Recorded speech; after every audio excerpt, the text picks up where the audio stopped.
Professor David Clark refers to this tiny rose as his proof of concept.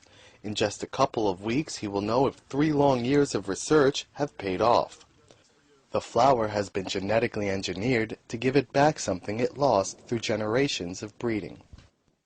Back in the old days, roses all had fragrance, but since the 1950s, about 80 or 90% of the flowers that are on the market, the roses, don't have any fragrance. 3 years ago, Clark decided to put the perfume back into the rose.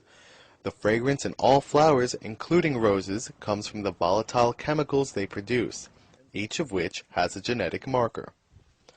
But Clark had a problem.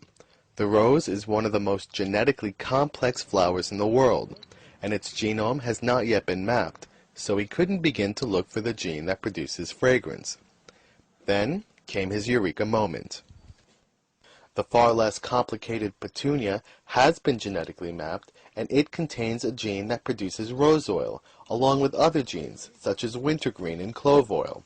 In combination, they produce the fragrance of a petunia. But for Clark, only the rose oil gene mattered.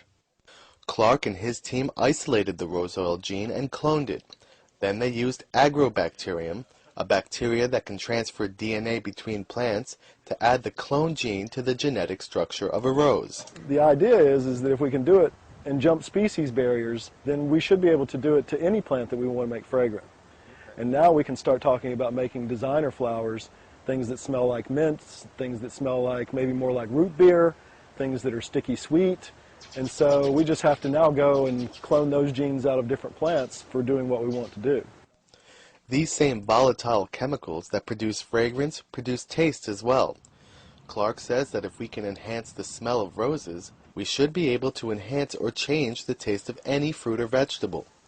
We look at it and say the opportunities are limitless. You can talk about a better tasting strawberry, you can talk about a better tasting tomato, and if you make better tasting fruits and vegetables, then people are simply going to eat more of them.